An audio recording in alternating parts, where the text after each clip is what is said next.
coordenar os seus esforços para operar certas modificações no meio ambiente. Ela precisou de se comunicar. Ela precisou de estabelecer comandos, ordens. Ela precisou de falar.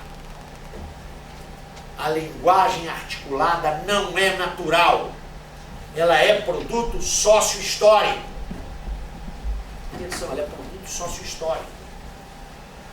O simbolismo que daí deriva não tem fundamento genético. A essa atividade, que passou a implicar, notem, juízos de valor. Se um machado de pedra era melhor ou pior, ou seja, mais adequado ou menos adequado para a autodefesa do grupo. Passou a implicar algo fundamental: a antecipação do resultado da atividade.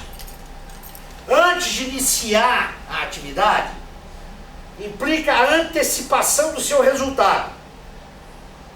A capacidade teleológica de antecipar, de projetar. Claro, vocês não conhecem mudança de estilo na produção de casa de João de Barro.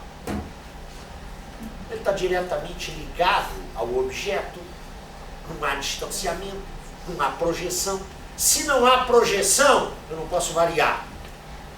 Sabe por que eu posso ter casas de estilo diferente? Porque eu penso a casa antes de construí-la. E, sobretudo, porque essa atividade implicou algo que inexiste de maneira contínua e permanente na atividade de outros seres orgânicos. Uma mediação que é o instrumento. A essa atividade chamamos trabalho.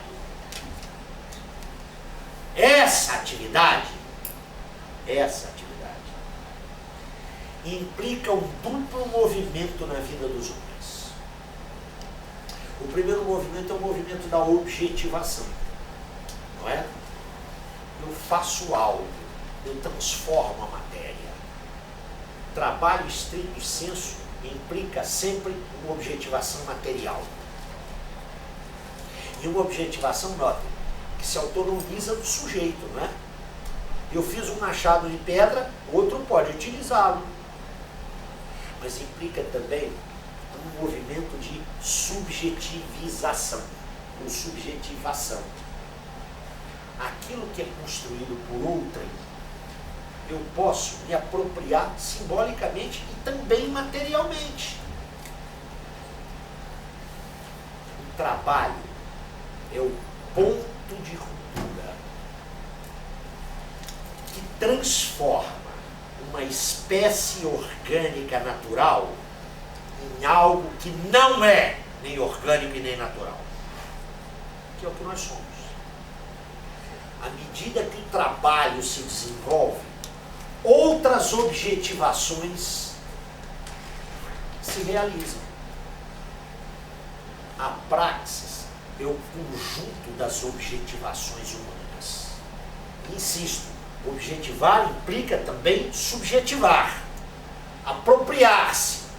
Daqui a pouco eu chego lá. O ponto nodal nosso. O que quero insistir é que isso é um resultado de um processo histórico larguíssimo. É bastante provável, segundo todas as indicações que temos, que vários grupos pré-humanos, proto-humanos, tenham caminhado nesses processos evolutivos. No fim das contas, só restou um, que é esse do qual nós somos descendentes. O trabalho, portanto, tanto é ação humana criadora, como cria o sujeito humano que o realiza. Ele é tanto transformação da natureza quanto autotransformação do sujeito que realiza essa transformação. À medida em que se desenvolvem as formas pelas quais os homens, material e intelectualmente, se apropriam da natureza, eles deixam de se objetivar apenas pelo trabalho. É por isso que o trabalho é o modelo da praxis, mas a praxis não se esgota no trabalho. A arte, a ciência, a filosofia e outras objetivações menos duradouras, como essa aqui, como aquilo que nós fazemos o tempo todo. Este ser será ineliminavelmente um ser natural. Os nossos metabolismos estão lá vinculados à natureza orgânica. Né? É por isso que eu posso tomar um medicamento que foi testado antes num porco, que foi testado antes num cachorro, num cavalo. Mas a minha sociabilidade não está aí. Há um terceiro nível do ser, além do inorgânico e do orgânico, que é o ser social, que supõe o ser natural, mas que não se identifica com ele. Atenção, não se identifica com ele. Vamos lá ver de maneira curta e grossa. Entre nós e os cavalos que estão pastando por aí, embora o cavalo já esteja muito mais próximo de nós do que a gente pensa, né? Porque ele está domesticado, né? Atenção, não é uma natureza pura. Se alguém tem cachorro em casa, sabe disso, né? Eu tenho um cachorro que me acompanha há 8 anos, chama-se Lênin. Baiana está cansada de deixar recado lá para a Leila, para o Zé Paulo e para o Lênin. Revolucionário. Quem tem cão em casa, gato nem tanto, mas quem tem cão em casa sabe que esse bicho já não tem mais nada, quase nada na natureza, né? Só de vez em quando. Mas voltemos, imaginemos que um cavalo que está ali no prado, né?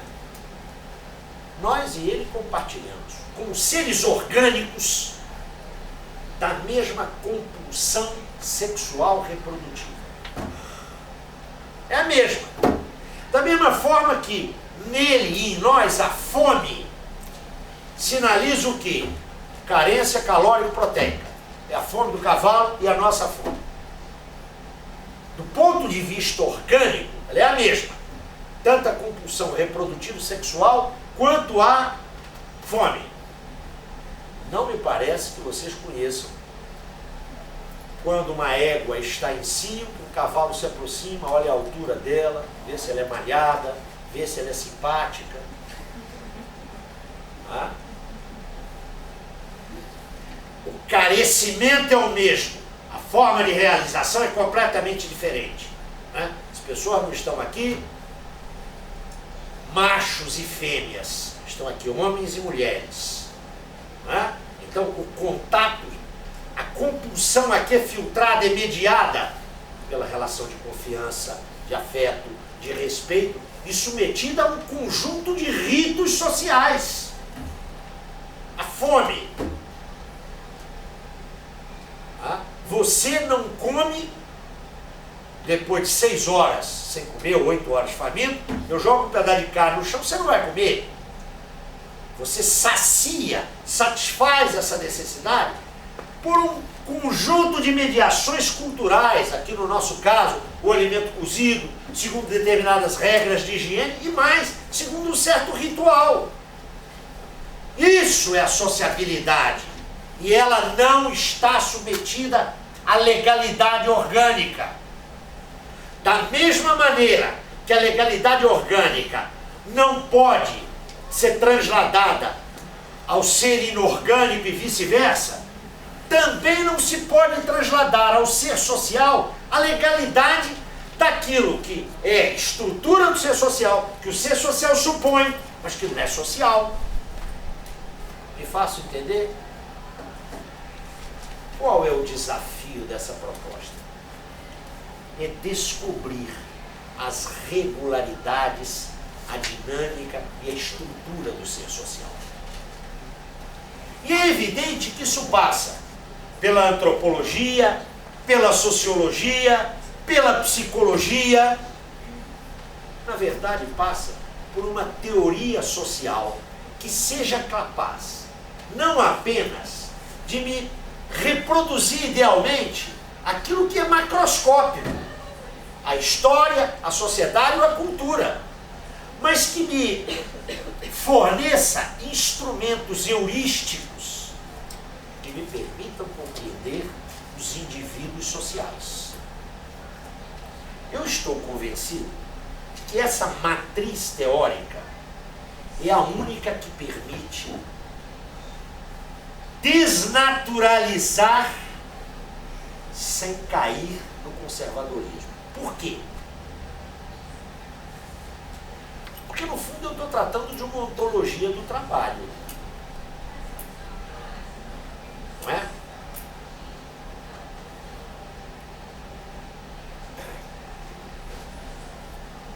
A ideia matriz é de que é impensável sociabilidade sem trabalho. Que o específico do social, o específico dele, supõe o trabalho. Eu quero insistir nisso. Não se esgota no trabalho. Tanto mais há desenvolvimento histórico, mais amplo é o universo da praxis, onde o trabalho está presente.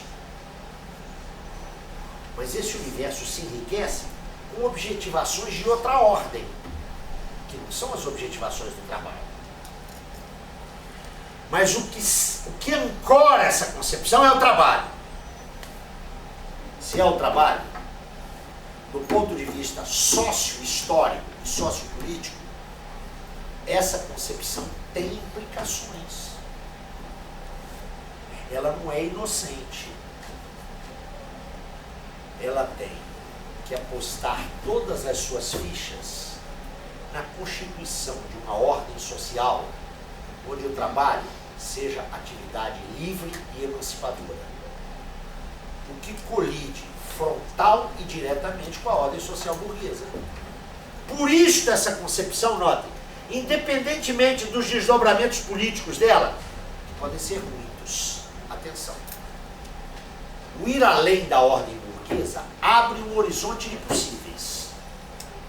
O século XX experimentou um desses possíveis. Parece que não deu muito certo, né? O chamado socialismo real. Mas atenção, isso é um desses possíveis. Isso abre um horizonte de possíveis. Ou seja, essa concepção teórica não hipoteca necessariamente o desenho sociopolítico do futuro, mas ele hipoteca uma clara luta anticapitalista voltada para o futuro, não para o passado, não restauradora. Neste sentido, eu penso que essa matriz é a única, e eu estou dizendo a única mesmo, como hipótese de trabalho, por favor. Isso é para ser testado, explorado, até porque esse tipo de pesquisa é muito recente, tem cerca de 40 anos. Né? Quero lembrar para vocês que o Lukács começou a desenvolver isso nos anos 60. E, embora ele esteja lá colado no Marx, trata-se, atenção, de uma interpretação de Marx. É uma. Eu a considero a mais rica. Mas, por favor, isso aí é um juízo que tem que ser submetido também à crítica. Atenção. Mas eu dizia, se há um conjunto de possíveis, há um ponto que é irrenunciável, que é a luta anticapitalista. Não é? A luta contra a propriedade privada dos meios de produção, contra a exploração, aquelas coisas todas que vocês sabem. Nesse sentido, há uma dimensão política nessa, uma inarredável dimensão política nessa concepção. Por que ela me parece útil para as ciências sociais? Independentemente de tudo. Porque é a única que me permite compreender o desenvolvimento social nos indivíduos. Atenção, nos indivíduos. Não é o desenvolvimento social macroscópico. Eu confesso para vocês, quando eu estava preparando essa conversa com vocês aqui, eu me senti uma dificuldade muito grande. Porque o meu mecanismo analítico é muito de teoria social, entre aspas, sociologia. Eu boto entre aspas. Eu estava tentando, no domingo, quando eu estava me preparando para vir para cá, como é que eu vou amarrar isso? E eu me lembrei de um exemplo que me foi dado por um estudante de graduação nos meus tempos de estudante. eu acho que é muito rico, apesar da sua singeleza. Aqui eu teria que usar os meus contemporâneos nessa sala, mas são muito poucos e só uma pessoa aí se manifestou lá nos anos 60. Vamos ver se ela se lembra disso. O negócio era o seguinte, você chegava na universidade, né? Primeira semana, o mundo, como até hoje, os meninos chegam na graduação, o mundo para eles é novo. E claro, um mundo de homens e mulheres. E as meninas começavam a olhar os rapazes, e sempre surgiam os namoricos, né? Quase sempre entre estudantes de cursos diferentes. Então, era a menina da filosofia, das letras, que estava lá se enchendo com o cara da economia. Isso era... Bom, acabado o encanto das 2, 3 primeiras semanas, vinha a obrigação do estudo. Poucas pessoas nessa época trabalhavam, para frequentar a universidade pública, pouca gente trabalhava, era exceção. A maioria era filho de ou de elite, das elites ou de camadas médias que podiam manter os seus filhos com sacrifício, mas estudando. E aí se perdia a pista das pessoas. Só se ia reencontrar as pessoas em algo que era muito forte nessa época, que na PUC de vez em quando existe isso. Ainda existe a semana de esportes, a Olimpíada. Então se encontrava a Maria lá da filosofia com a Chica lá do direito, que tinham entrado juntas e que perderam durante 2 ou 3 meses o contato. A Maria sacou que a Chica estava se enganchando com o Zé lá da medicina. Mas isso tem 3 meses atrás. E ela lhe pergunta, eu acho isso genial. Escuta aí, como é que está o seu namoro com o Zé? E a outra responde, ah, não deu não. Como? Deu? O Zé é um cara vazio. Você lembra dessa? O que se dizia sobre o vazio? Valia para mulher e para o homem, não é? Era uma pessoa bonita, simpática, mas que além do primeiro contato, não tinha nada para te dizer. A ideia aí é uma ideia perigosa, né? É que cada pessoa é um recipiente onde se põe, onde há coisas, pode estar cheio ou vazio. Mas por que a ideia é rica? Por que a ideia é rica? A ideia é rica porque eu só posso me construir como indivíduo social, na medida em que eu me apropriar, em que eu internalizar, na medida em que eu subjetivizar, ou mais exatamente, subjetivar a riqueza social que o meu grupo societal me oferece. Há uma herança social, que é constituída de quê?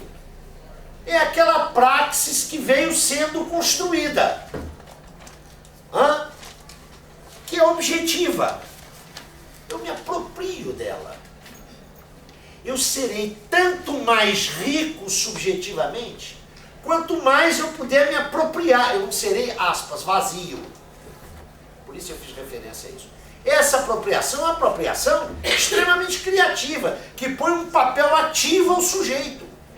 Tanto mais ele se apropria dessa riqueza, mais ele pode se tornar, notem, ativo e criativo. Seu movimento não é de dupla mão, não. É de 30, 40, 60 mãos. É evidente que isso só é possível na medida em que todos os sujeitos tenham condições de se apropriar dessa riqueza social, né? Se o problema do cara é saber o que ele vai comer amanhã, de que riqueza social ele está podendo se apropriar? Shakespeare faz parte da nossa herança social. Quem pode ir ao Teatro Municipal para ver Macbeth? É por isso que quando se discute política social tem que se meter no baú da política social a política cultural. A esquerda, a direita isso é compreensível. Quando a esquerda elogia, né,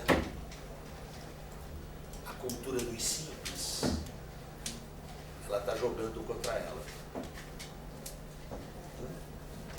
Me lembro, não sei se vocês se meteram nessa briga, eu me meti, apanhei para burro. Há uns 10 ou 12 anos atrás, tinha o pessoal aqui na PUC que defendia a educação do menino na rua. Já que tem menino na rua, vamos educar menino na rua. Eu, atrasado do jeito que eu sou, disse, não, eu quero escola para esse menino. Quero que ele vá para a escola. Quero que ele saia da rua. Apanhei para burro, já vi a cara da Ana ali. Apanhei para burro. Não. O meu filho pode aprender Shakespeare. E, portanto, ele pode abrir o Capital e lê-lo. O outro vai saber por outros caminhos. Como é que é isso? Eu sei que isso é polêmico, mas é bom chacoalhar isso. Por que eu acho que para as ciências humanas e sociais esse viés é um viés rico? Porque ele mostra que do nada sai nada. Do nada só sai nada. É o contrário da noção cristã de homem. Segundo a noção cristã de homem, eu posso dar muito que tenho muito, não é? Não. Eu só posso dar muito se eu receber muito. Esse é um movimento que instaura a figura, eu chamo de figura, do indivíduo social. Não o indivíduo mônada, não aquele do individualismo possessivo, que pensa o direito apenas de forma negativa. O direito é você ir até onde não me prejudica. Não. É a ultrapassagem disso. É a ideia que vocês conhecem, com isso eu termino e abro para a gente conversar. É a ideia de que a riqueza dos homens é a riqueza das suas relações sociais. E, portanto, a riqueza de cada indivíduo social é a riqueza das suas, insisto, relações sociais.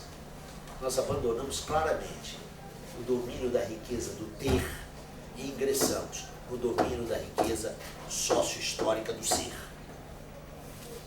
Eu creio que esse é o único caminho que pode nos permitir uma radical desnaturalização.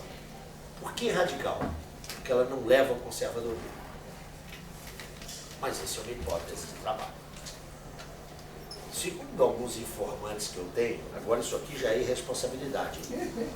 Segundo alguns informantes que eu tenho, ela é plenamente compatível com o que diz lá o camarada Vygotsky. Eu não posso afirmar isso com seriedade, mas já ouvi de algumas pessoas ilustres aqui que há uma perfeita compatibilidade. Eu sei lá. Mas como eu lhes disse, para quem vacilou entre Piaget, Vallon, esqueci de contar um que não é do horizonte de vocês, que era um maluco de um vietnamita que vivia em Paris. Eu acho que eu sou o único sujeito que lê esse cara no Brasil. Também quem não leu não perdeu nada, não. É um cara interessante. Né? Foi o primeiro crítico da fenomenologia, ao que eu saiba, do âmbito do marxismo. Um sujeito chamado Transductal. Vocês já ouviram falar? Sim. Escuta, estão dispensados. Não? Mas eu também vacilei com o Transductal. Olha, eu não sei se isso aí dá pé para a gente conversar. Mas a responsabilidade é da professora Ana. A maluquice agora que foi minha.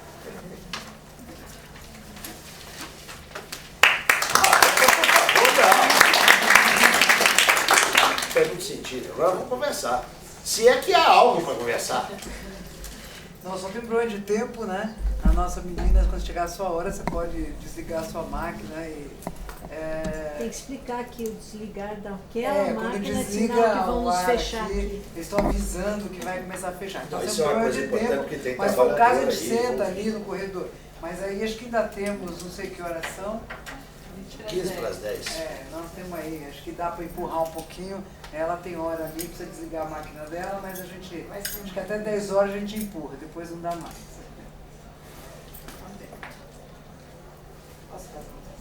Eu posso fazer, mas não precisa responder agora. Não precisa responder, você pode deixar por... Como é que adianta? Vocês perguntam, respondem? É assim? É exatamente sobre a nossa área. Esses povo maluco aqui sentado na frente, principalmente daí é pra lá, essas três aqui, esse povo da sua histórica aí. Fica falando umas coisas por aí, eu queria que você deixasse claro. Parece que não ser psicanalista ou não ser fenomenológico, como essa gente da sua histórica, né? É assim, é por nada, né? É por questão como você escolhe roupa na... E do que você falou aí, Zé, duas coisas me chamam a atenção. Uma é quando você diz da segunda forma de desnaturalização. Que você disse que é pegar localmente e tornar ahistórico, né? Como sempre existiu o conceito de capital. Eu queria que você comentasse um pouco, porque você, inclusive, que você me sugeriu, e eu usei na tese, alguns marxistas, psicanalistas. Porque, a meu ver, eu não sou psicanalista, porque o conceito, por exemplo, de Édipo, cai, a meu ver, nessa segunda forma de pegar e tornar a história, né? E, a meu ver, naturaliza o ser humano. Está cheio de gente que se diz que é marxista, que se diz não. Se reivindica marxista, seria psicanalista, e eu vejo uma grande contradição que você comentasse. A segunda questão é acerca da luta anticapitalista. Né? A gente, na fenomenologia, no romantismo anticapitalista, também há um anticapitalismo, que, a meu ver, é extremamente perigoso, porque é naturalizador, porque é lindo. Você lê Nietzsche, você lê o povo da fenomenologia, é super lindo. Não é bonito essa gente aí fazendo, né, essas coisas, tudo do cotidiano que vocês ficam fazendo. Esse povo da sua história, que eles adoram ficar tratando dessas coisas da realidade, em vez de ficar assim poetizando a vida, tanta coisa linda para ler, né? Vocês escrevem umas coisas lá, as coisas que essa Ana Bock escreve, lá dizendo que é mentira, que o cara não se tira pela própria cabeça. Essa mulher escreveu isso no doutorado, disse que aquela história do barão lá, aquilo ali, ela disse que é mentira. Olha que coisa absurda. Só de deixar essas coisas lindas dizendo por aí, então eu queria que você falasse um pouco de que luta anticapitalista é essa? Porque tem um monte de gente se reivindicando anticapitalista reacionariamente, quer dizer, apontando para o passado e não apontando para o futuro. E aqui eu estou falando mesmo, não de toda, mas de setores cada vez mais fortes no meio da psicologia, que é setores da fenomenologia. O Baiano, eu tenho muita dificuldade de transar aí nesses territórios mais especializados. Vamos por partes. Vocês sabem, provavelmente muito melhor do que eu, dos célebres encontros entre Marx e Freud, que um bocado de pensador de altíssimo nível teve. Né? Vários pensadores propuseram uma complementaridade. Eu tenho muita dificuldade. Eu reconheço, acho que Freud é um grande pensador, que tem sacadas geniais, tem algumas sacadas geniais. Eu quero dizer para vocês que isso também é um outro problema. Eu li Freud naquela tradução que eu vinha saber aí, começou a ser uma nova tradução há uns 8, 10 anos atrás. Como é que era a tradução anterior? Era da Imário, é isso? Eu li aqueles 20 volumes, direitinho, um atrás do outro. Aí eu fiquei sabendo que não, que aquela tradução morreu. Eu li ali. Então, sei lá se isso influiu ou não. Há alguns ensaios de Freud que são geniais. Geniais. Eu tenho muita dificuldade. Aí li aqueles caras que vocês todos leram, né? Fromm, Marcuse, Lau Rosen. Tenho uma posição pessoal muito clara com relação lá ao...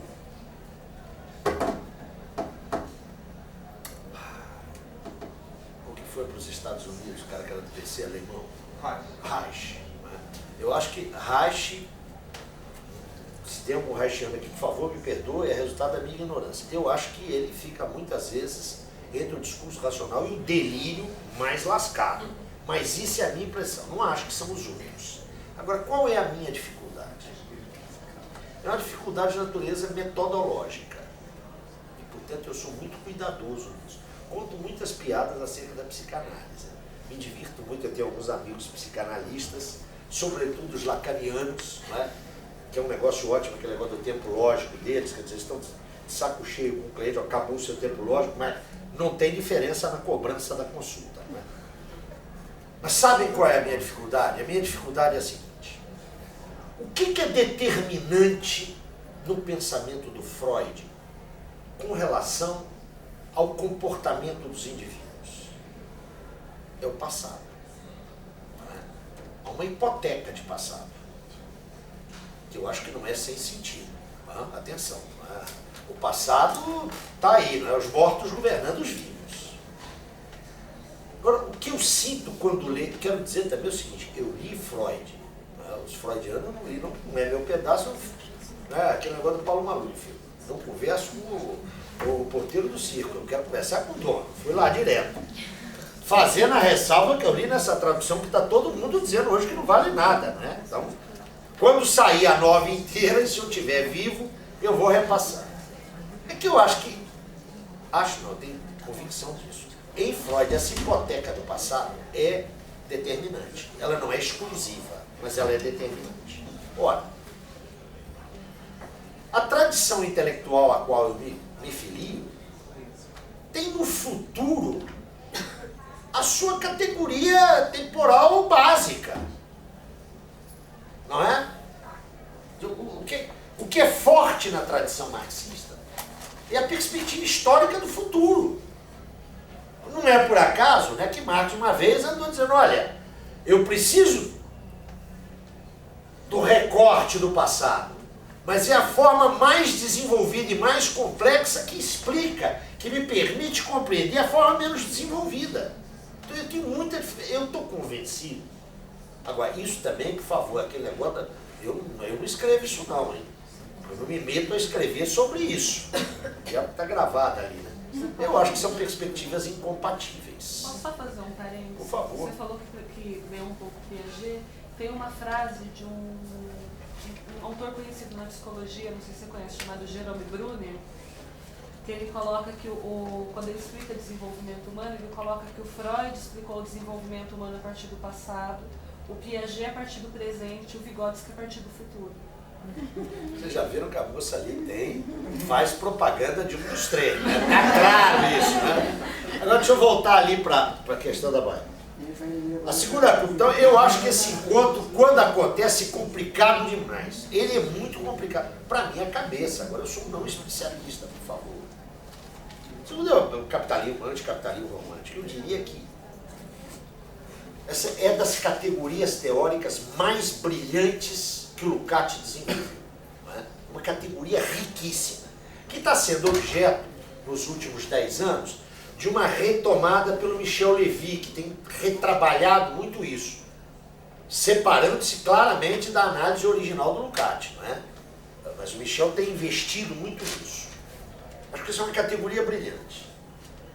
Eu gosto muito, sou leitor do Michel, camarada de lutas, etc., mas eu não acompanho o Michel nos últimos desdobramentos que ele tem feito nessa categoria. Eu continuo achando, né, como Lukács, que essa categoria é o vestíbulo da reação. Ela não é a reação, mas é a porta de entrada da reação.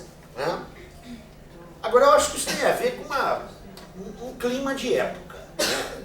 Você falou em Nietzsche. Eu não acho que é importante ler Nietzsche, sobre todos os aspectos. Né? Até porque lendo Nietzsche, você desmistifica um monte de ideias que estão aparecendo aí, como ideias ultra novíssimas, e elas já estavam lá em Nietzsche, né? Que é um antecipador. Mas eu acho Nietzsche um pensador, eu nunca deixo de lembrar que Nietzsche escreveu: é preciso defender os fortes contra os fracos. Não é? Nietzsche é um pensador radicalmente antidemocrático, antipopular. Isso tem que ser dito. Né? Mas há um clima cultural, ô Terezinha, que eu acho que ele não pode desconhecer. Claro que é um clima induzido, manipulado, tudo bem, mas ele tem raízes. A classe operária, desculpem falar nisso num ambiente tão puro quanto o nosso, mas a classe operária sofreu uma derrota nas 3 últimas décadas do século XX. Uma derrota histórica. Uma derrota histórica.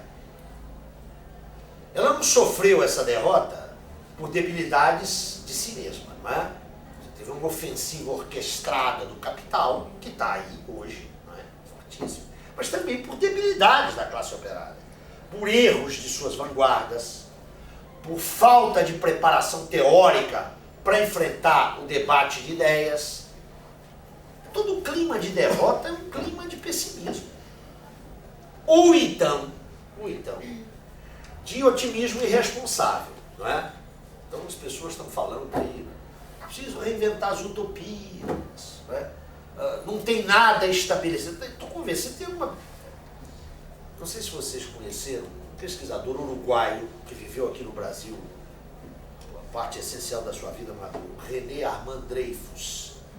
Não Dreyfus, Dreyfus mesmo. Esse cara produziu, ele trabalhava na área da história e da sociologia, né? Escreveu alguns livros muito importantes. O último livro dele, significativo, eu não fui amigo dele, não privei com ele, mas conversamos muito durante algum tempo. É um belíssimo livro que ele publicou em 96 pela Vozes. Tem um título enorme, mas o título geral é A Era das Perplexidades. É um belo livro. Ele morreu estupidamente, com menos de 60 anos, acabou na cabeça 2 anos atrás. Eu li o livro dele antes, porque nessa época estávamos próximos em termos de projeto de pesquisa, e eu disse, olha, eu acho que esse teu livro está errado. O título. Se vulgarizou essa ideia de que estamos todos perplexos. Não, a classe operária sofreu uma derrota monumental. O racismo voltou a crescer no mundo. Né? Aqueles grupos fascistas que eu mencionava, vocês aqui na psicologia tiveram um exemplo claro disso, aquele livro, aquela pesquisa interinstitucional de universidades americanas, como é que se chamava? A curva do ciclo. Isso, foi traduzido. O que é aquilo senão um reflexo dessa maré montante reacionária dos anos 70 para frente? Então há um clima, o que você vai propor para os jovens? Eu tenho acompanhado algumas pesquisas sobre comportamento de jovens. Vocês sabem, nos Estados Unidos, é claro que não são os jovens, isso tem que ser discriminado por faixa etária, por classe social, por nível de urbanização. Mas numa média grosseira, sabe quantas horas um jovem passa hoje diante de um computador, aí nesses joguinhos, ou entrando nos chats da internet? Já estão passando em torno de 8 a 10 horas. Vocês sabem o que é isso? O que está havendo, e é claro que isso é um processo que está além da derrota da classe operária e da esquerda, está havendo um outro processo que eu chamo de cretinização geral. Estão observando como é que os rapazes e as moças estão falando e escrevendo? Se é correta a tese, e eu acho que é correta, né, de que a linguagem é a expressão do pensamento, né, estão observando a pauperização linguística? Gente, eu não sei se tem alguém aqui que dá aula na graduação, eu dou aula na graduação. É uma barbaridade. Eu tenho uma turma no Rio, segundo período, noturno. Eu não vou completar economia política, eu não vou completar o meu programa, não vou passar da unidade 2, porque esses meninos não sabem ler, eles não sabem ver, por isso não sabem escrever.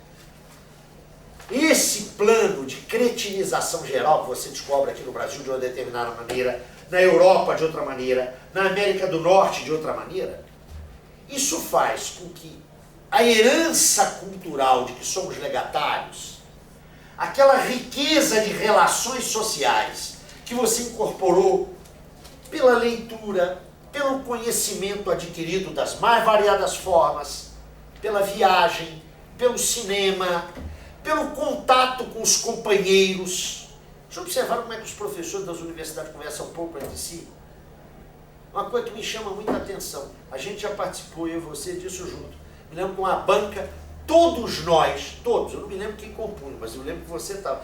Esse é um momento importante em que a gente troca ideias. Caramba, eu estou todo dia com o cara ali, meu companheiro de trabalho.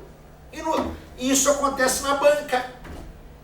Então você tem um processo generalizado de pauperização socio-humana. O resultado disso é, em primeiro lugar, uma revolta sem direção. As pessoas estão insatisfeitas, não se sabe contra quê. Isso leva necessariamente ao anticapitalismo romântico, ou seja, o mundo não entende, esse mundo mercantil que está aí é um horror, Agora, ao mesmo tempo, classe operária derrotada, né? Qual a perspectiva de futuro socialista que você tem? As aspas, utopias. Então isso empobrece o debate de ideias, empobrece as referências para os jovens. O jovem não tem mais referências. Eu não sei como é que vocês tratam isso aqui. Devo estar errado, não é? Mas eu entro numa turma de graduação e digo, esse tempo não é um tempo de perplexidade, não. Nós sabemos muita coisa. Nós temos várias certezas. Eu vou pegar um menino de 17 e 18 anos, estão entrando na universidade novinhos. Vou chegar lá e vou dizer, olha, eu estou perplexo diante do mundo. Mas, vamos cá, vamos baixar a bola. É assim que as coisas... Olha, nós sabemos muita coisa que a gente tem que pôr em dúvida. A gente tem que perguntar sempre por quê. Essas coisas óbvias. Eu sinto que a gente não está pegando, são essas coisas óbvias. Eu vivo numa cidade onde o pai do menino de 14 anos ganha R$400 por mês como pedreiro. Ele mora no Morro de Santa Marta, que é ali em Botafogo. Só que ele leva 3 horas para chegar na obra e 3 horas para voltar. O menino, se quiser ser fogueteiro, vocês sabem o que é o fogueteiro? É o menino que fica lá embaixo fingindo que está brincando, a hora que a polícia chega, ele solta o foguete, avisa o gerente da boca lá em cima. Se ele quiser ser fogueteiro, ele ganha 100 pratas por semana, ou seja, 400 pratas por mês.